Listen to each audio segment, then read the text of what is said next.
we're moving into a pretty big project that will be your showcase piece for your senior portfolios, and is going to take a lot of imagination and creativity on your end, and it has a lot of components to it. So we're doing a mythology-based project. You can choose any mythology you want. It could be Greek, Norse, Mayan, Egyptian, Japanese, whatever.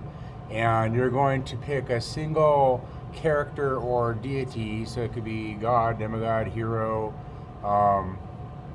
person from a story, and you're going to create a piece based off them. It could be a temple courtyard, it could be a room, it could be an entire building, it could be a garden, it can be a region in the jungle or the forest or underwater. It could be ruins, like it's old and ancient, or it could be new and used. It's up to you. The floor is open to whatever ideas you come up with. This is an example. I chose Iris, the Greek goddess of the rainbow, and that would be like her temple on top of a mountain, up in the, is close to the sky and the clouds. And then over here, consequently, is an iris I took a picture of in my backyard that has a rainbow around it, which is kind of, I didn't mean to have that up right now, but it is. Anyways, there's all kinds of stuff you can do. This would be like the garden for the goddess of stars.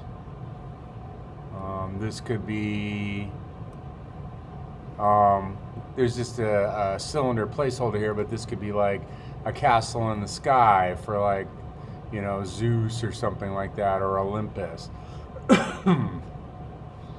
or some other god of the air. This could be, let me see what else we got here. Some Mayan deity and their runes underwater, and you can maybe recycle, reuse your water.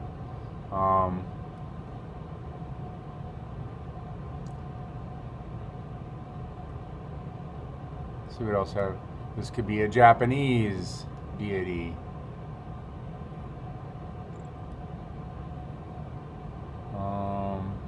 All kinds of stuff that you can do.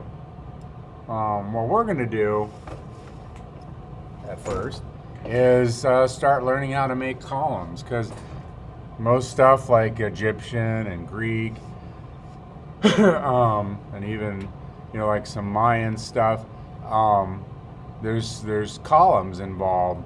So we'll learn how to make some columns and some basic bricks and building materials. I got some rocks here, but I've already kind of taught you how to do rocks.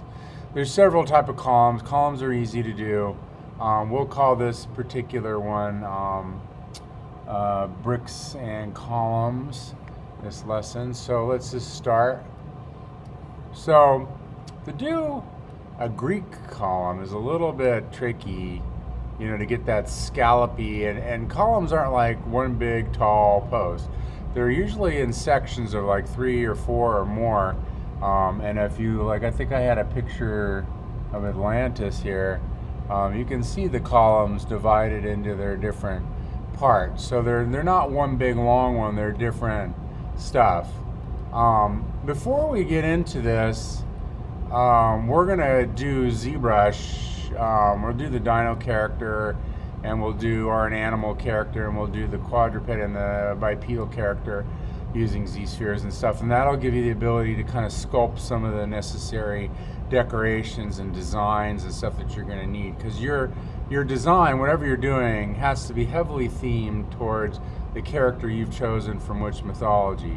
So, and I want you to choose things that are more obscure, that haven't been developed yet, so that we'll see what your cool idea is. Like, as far as I know, I've never seen anything as far as artwork dedicated to Iris, the goddess of rainbows. I mean, there might be some stuff out there, but it's pretty rare.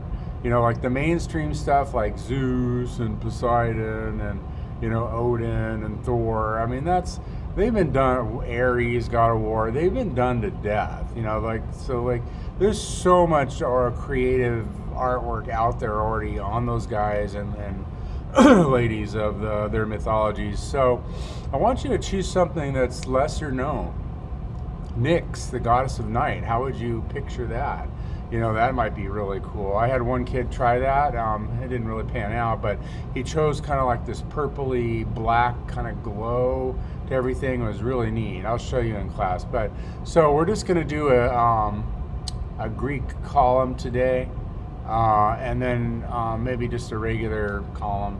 And then tomorrow I'll do another video on architecture and some tricks you can do with lathes, and then how to do basic building blocks, and then also how to like use a black and white photo to create an embossment like you saw on the one I just showed you, had a Mayan or Aztec calendar head on just a regular plane.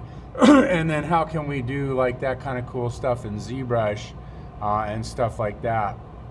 So there's going to be a bunch of videos that we're going to do, but let's just start today with some basic stuff like a column and maybe a block and maybe some like, you know, buildings and architecture.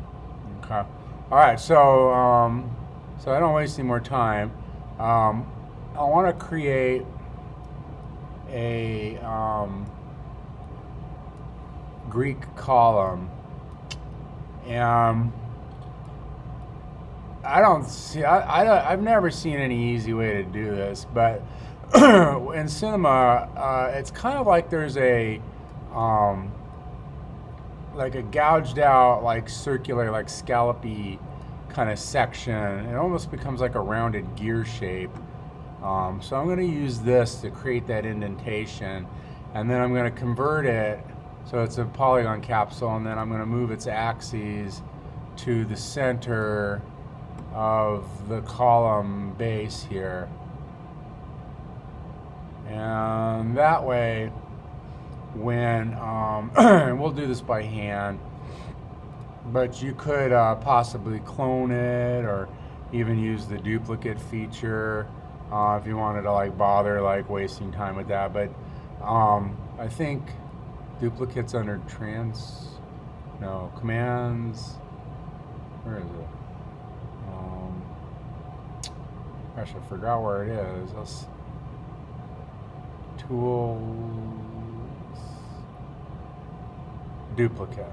Okay, so it's under tools, duplicate, and that has like how many you might need. I don't know what I'm going to need here, but which is why sometimes it's hard to use. We'll guess 12, and then we'll use a circle, and then you have to decide what the radius is going to be, and how far to move it over, and all this stuff. And then you have cloner. We could do a radio clone. I don't know what I'd have to like click on the cylinder, see what the radius is. 54. So I could try to go to my cloner and do a radio clone, and then decide how many I want. The capsule goes into the cloner, and then on the cloner you have to pick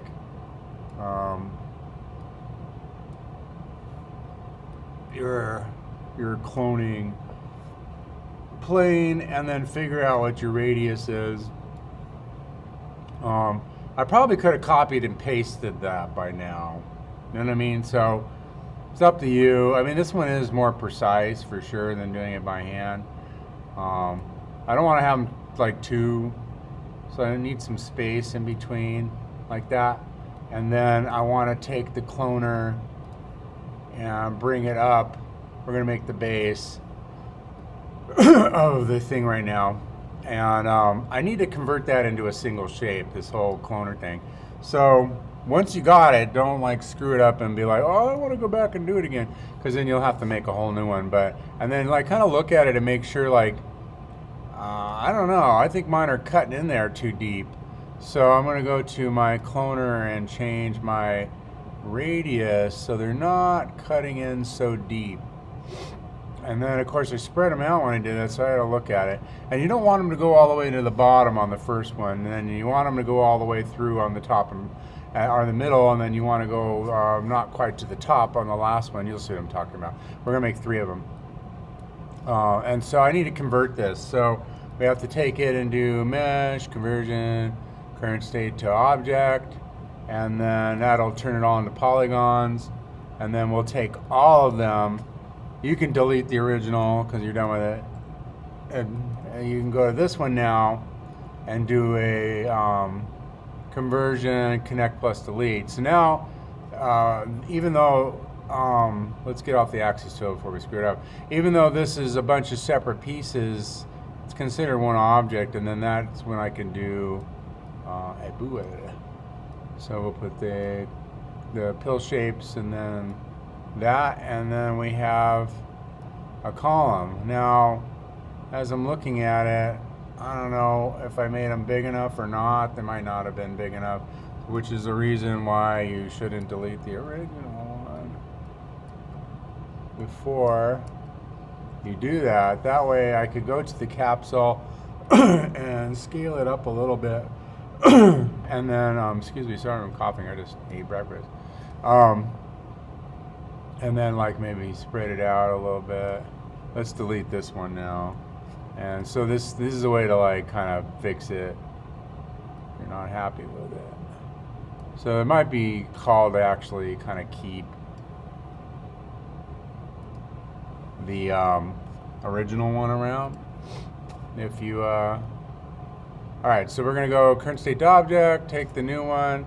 Let's test it out first before we delete it. I kind of jumped the gun. And then we're going to go to connect plus delete.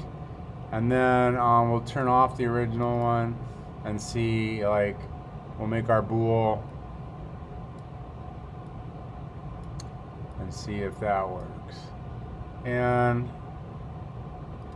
don't want it to be so low. So you need a little bit of space at the bottom there. I think that's okay. All right, so I'm going to delete the original one now. I feel safe that I can do that. Whoops, that's not the original. This is the original. All right, now, to make the rest of this, it's really easy. You just go ahead and copy paste it and drag one up.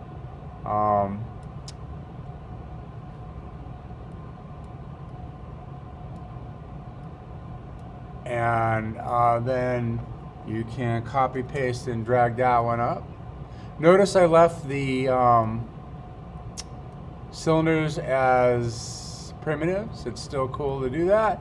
I'll show you why in a second.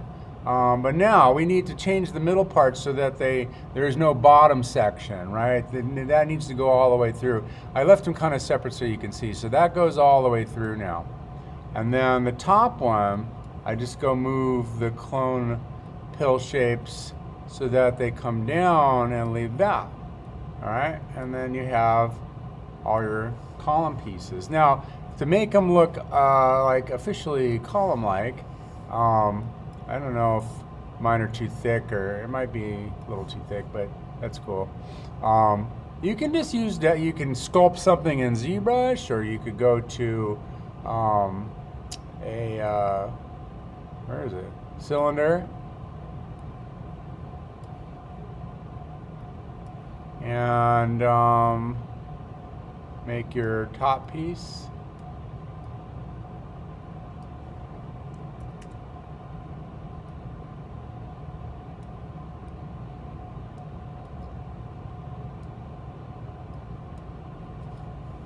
You could easily take a circle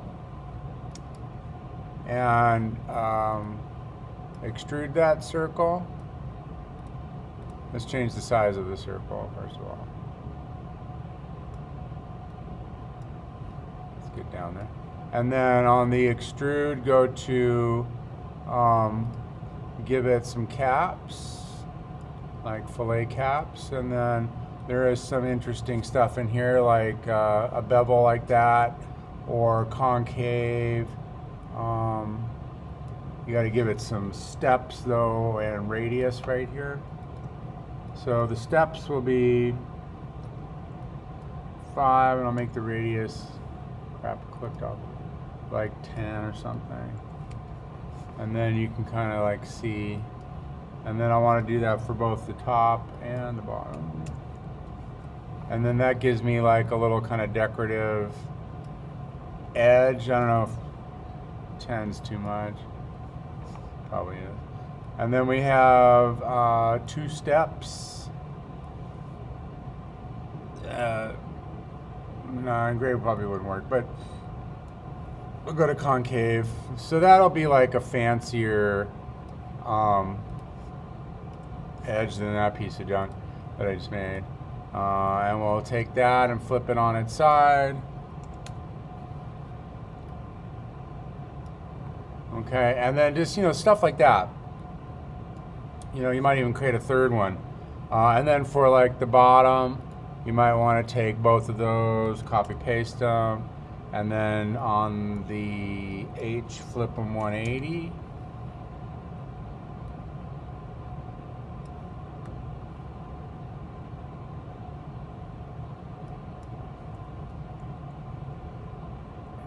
Why am I not flipping? Let's group them together and then try flipping them. There we go. I was flipping them on the wrong one. All right, so there we got our column. But this would be, I'm leaving them separate here just kind of so you can, like I could go to the middle cylinder and stretch it out if I needed to. Kind of so you can see it as there's always going to be a little bit of a crack in between them, so you want to leave that on there, I should mention. So I'm kind of leaving them separate so you can kind of see the separation there. But that would be for a brand new spanking column. And then you'd want to find like a nice marble or alabaster material to put on there. If you wanted to do a more decorative top, then you could go into ZBrush once we've done that, and I'll show you how to create all kinds of really cool decorations for the top piece. Because if you look at columns, like let's go on the internet and we'll look at types of columns.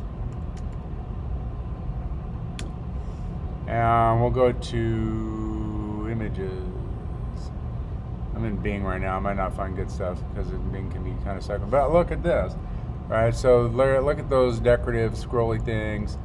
And there's different like Greek columns, Corinthian columns, Egyptian columns, Roman columns, Phoenician columns. Doric, Ionic, Corinthian. There's all kinds of stuff. These are types of Greek tribes. I think the Doric were like the Spartans. This is Sparta. All right, so you can design those and use those as your inspiration, but this is your basic column formation. But let's say you wanted to make it runes, because runes look really cool. We can't do it like this, but we could do it if we took the extrude and we did a current state to object, and then opened it up and took all the parts and went conversion, current state to object, or connect plus delete, screw. And then we took the, I'll have to do the other one here. Current state to object. If you have caps, it'll create those as separate polygons. Come over here. And you do connect objects plus delete. And then you can delete the original extrudes and stuff like that. I'm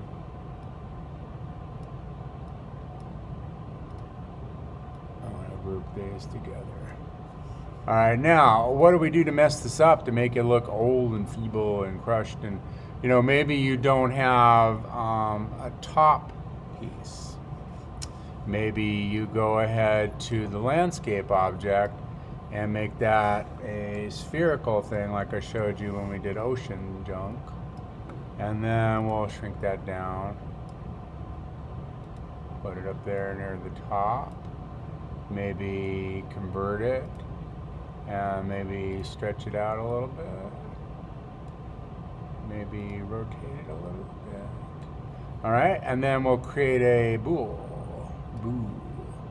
And the landscape rock goes in first, and then the top column piece. And look what happens. The bool booled the bool. The bool only works with two pieces, but if one of those pieces is a group, even a grouped other bool, it'll work. Okay, and you can make things look, messed up and cracked. I could even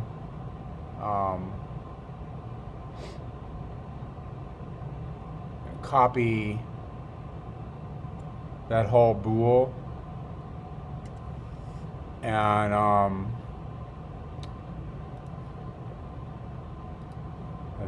let's move it off to the side here. Oops. Okay, and then take the bool or the tool that's booling the other thing here, like the landscape, and move it down to that part.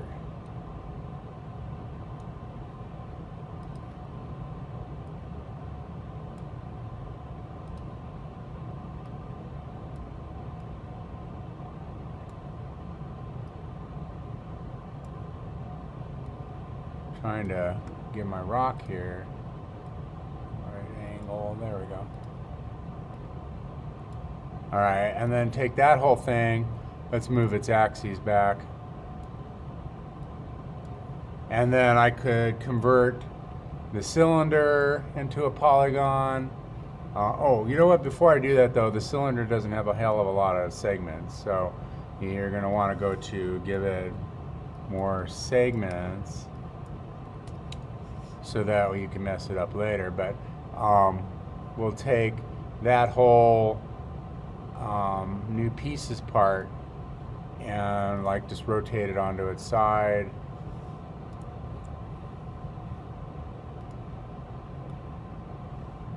While I'm on my axis tool, I was like, why isn't it moving? And then you could take something like that and even go to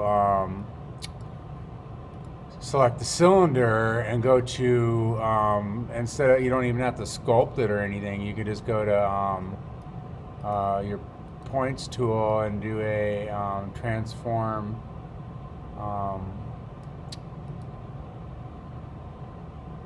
or convert it into a polygon, and then do a transform magnet. This is a huge tool, so I'll go over where it says radius and change it to something smaller. And then you can kind of go in there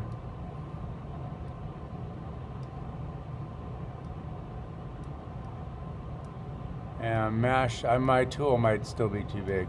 I suspect it is. So we'll go down to 10.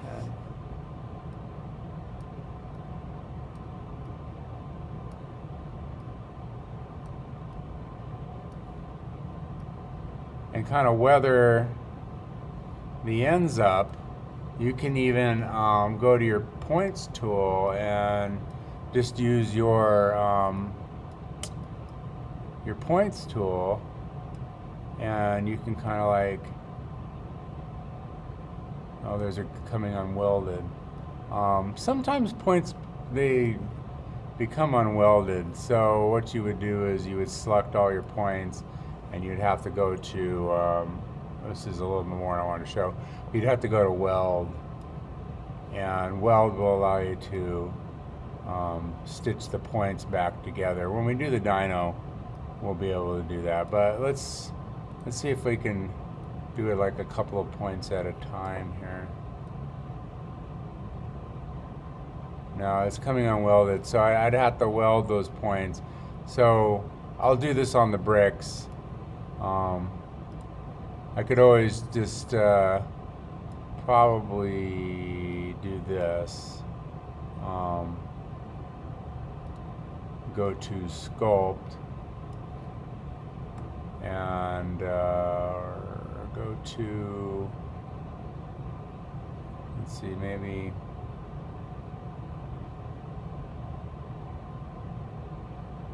grab. Let's subdivide it a couple of times.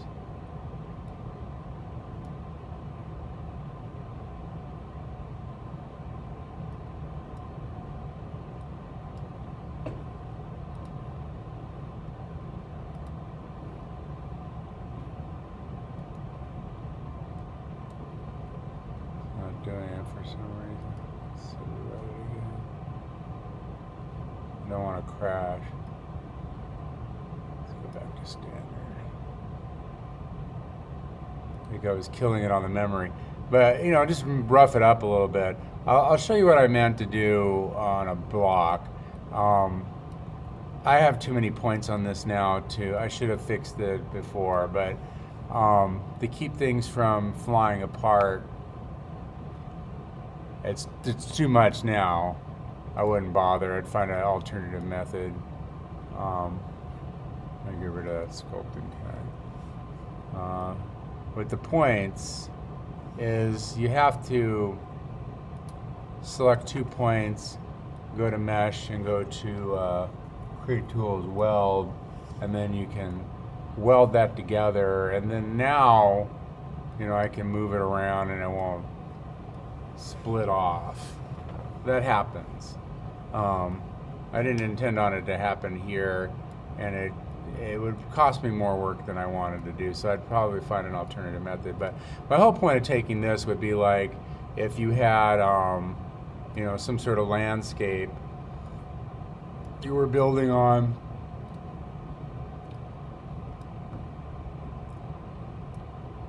Whoa.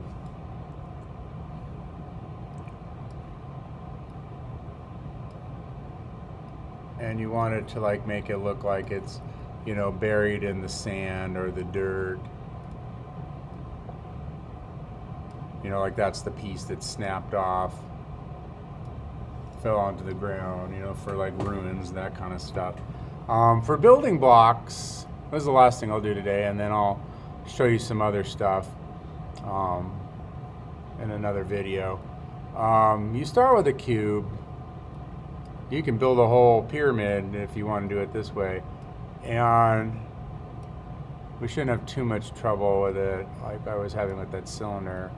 Cylinders are notorious, but I want to give it more segments, so I'm going to say like 10 by 10 by 10. Let's look at it with grouch shading and lines,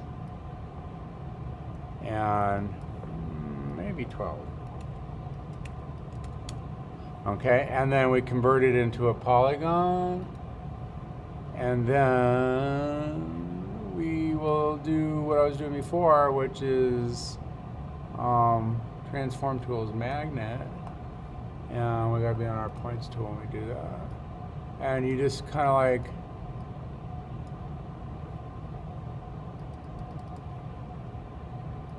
take the corners. I think my tool's too small now. Boost it up a little bit. First thing that are going to weather on building blocks are the corners and the sharp edges. Be very subtle though when you do this, otherwise you'll end up making it look melted. And I want to like hit all the corners.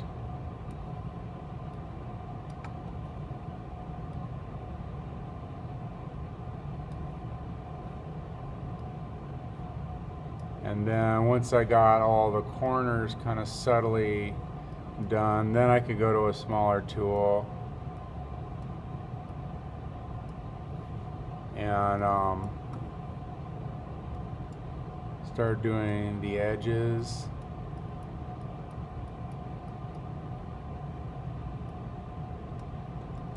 You got a lot of edges.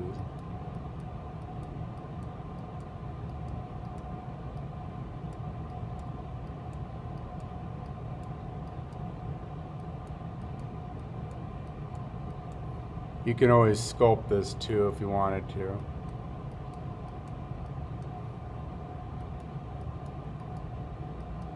Avoid getting that round look.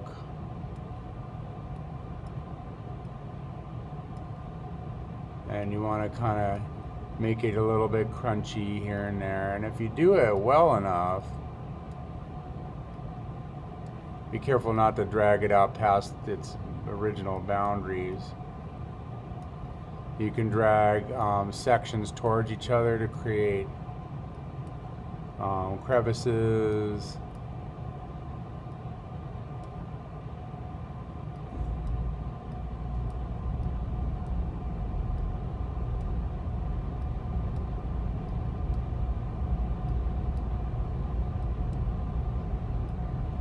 Take you a minute.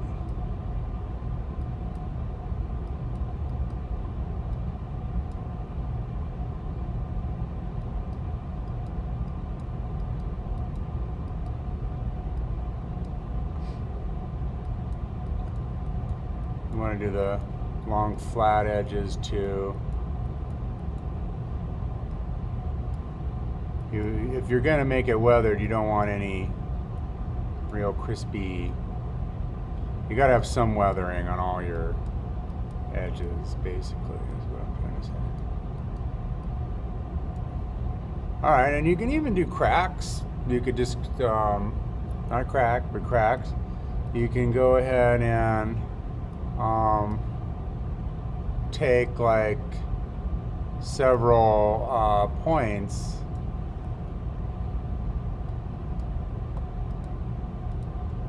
and push them back.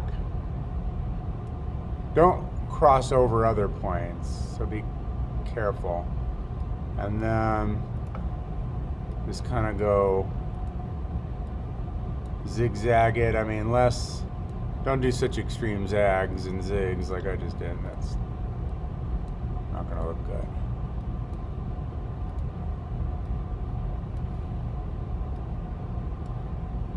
And then take the like adjacent side points.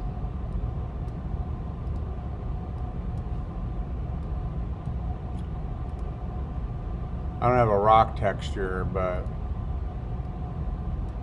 I'm gonna probably show you in class some good websites to go and snag some.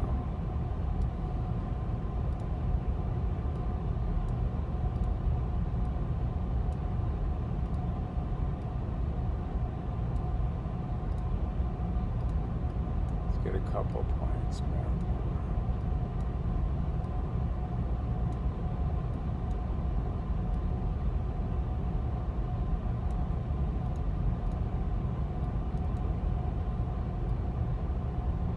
All right, so I could keep going and going and going, but like I said, if you do one or two of these really well, this has got 6 sides to it, so I could copy paste it, and I wouldn't.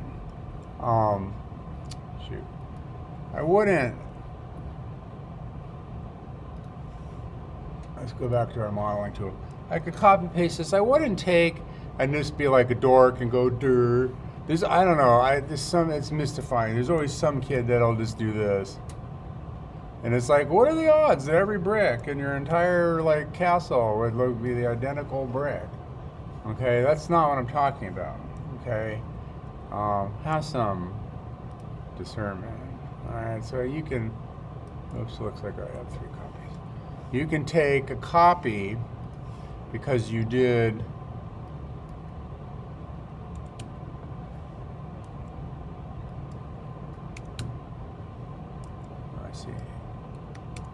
So many different ones, and flip them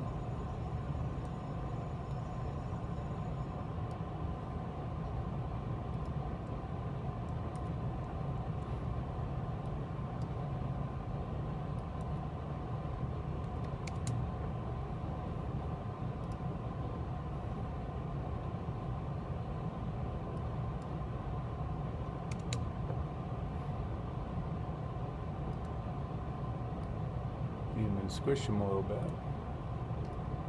And you can build like a whole castle and really make it look like, ruins. And you can even do the same trick you did to the column if you want it to look all smashed up. I could go down there. Where's that landscape there? copy that, and go make a bool. And we gotta identify that rock right there. There we go. And like, look what you can do in a short while with just some easy stuff. All right, now you're gonna end up with a lot of junk here, so you're gonna want to like start grouping things together and stuff like that. All right, now as far as some interesting architecture goes, like how I made the little kind of like temple at the top of the mountain, is I used several pieces parts, but basically.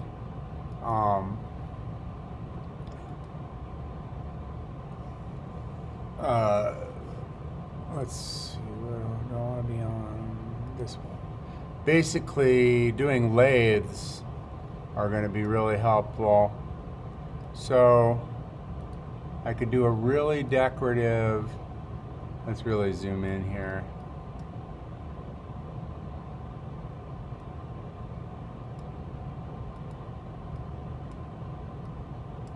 Edge.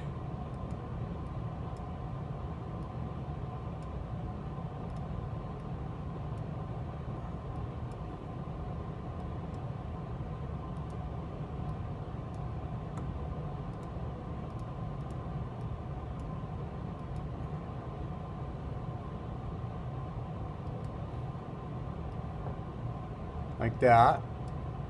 It might be a little too much, but we'll see. And then go over to the main view, and then we can throw that into a lathe. And let's turn off grout shading lines to see it. And then, so now you have like, that could be a fancy column base, fancy column, fancy tower base. It could be the top of like a Greek structure. I created a lathe here, but here, look what you can do that's cool, is you can take the spline, and remember, you want to keep that on Y if you want to keep it solid on the bottom and top. So like where I did it here, I ended on Y and I began on Y, the Y axis. So that's why it's solid on top. But if I take and move one of those points, so if I go to my spline tool and like just select like a point there, I can open up the top, keep the bottom closed, that kind of thing. But I could also, if I just take the whole thing, wrong view, which is what I did on the one with the iris goddess, I just took the whole spline and I moved the whole spline away from Y. And if you want it to be rounder, you go to your lathe and you have more subdivisions, and it'll get rounder.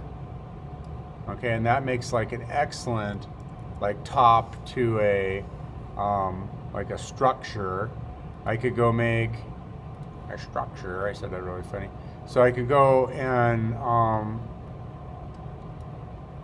do another one here. Like I'll start it right here, and we'll do like a dome with a fancy finial. Let's say we're doing some Babylonian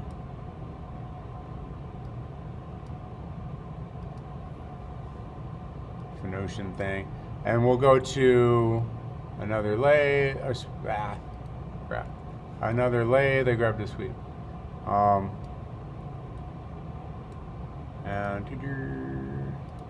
make some columns, make a cool base. Look what else you can do. I could go to the lathe and tell it to have 4 segments, swing like that, and it's getting a little chunky there at the top. I'm not sure. Let's see what's going on there. It might be this point right here is super sucky.